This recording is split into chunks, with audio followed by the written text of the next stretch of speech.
Steve Kaplan, QuickBooks Video 3, investing in another asset like equipment. As we all know, an investor can take something from their home and bring it into the business specifically for business use. In the previous video, Steve was investing cash, but in this video, Joe had equipment at home that certainly could be used exclusively for the business, and at the moment he brought it to the business, you must indicate the market value. Let us imagine in this example, November 2, Joe invests $5,000 of equipment into the business. Now, what does that mean?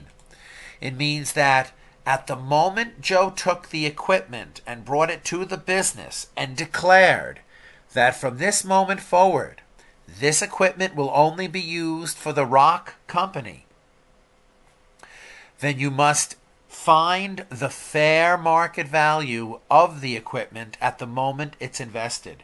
There are many ways to do that. If it's a car, there's what they call the blue book value.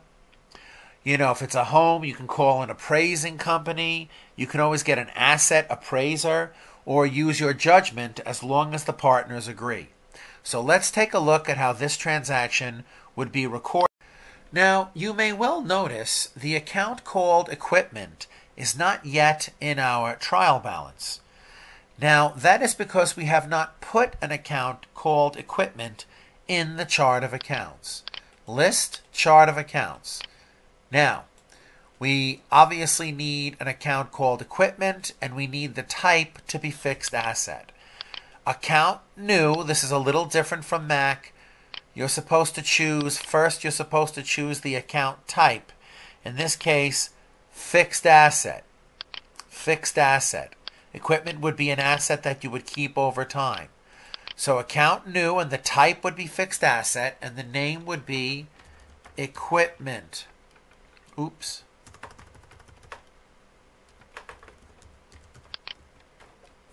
Okay, going to click Save and Close.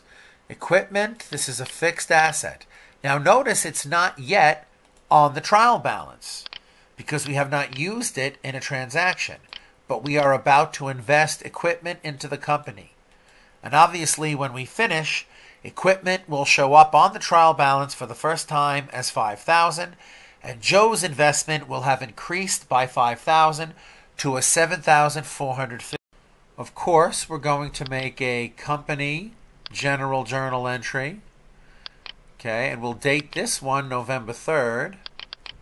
Okay, and obviously it's Joe's investment that's being credited $5,000. And of course the balancing $5,000 goes as a debit to the new piece of equipment that is now part of the company. Now what do you think we will see when we save and close? Equipment shows up on the trial balance for the first time as $5,000, and Joe's investment has increased to $7,450, exactly as we expected.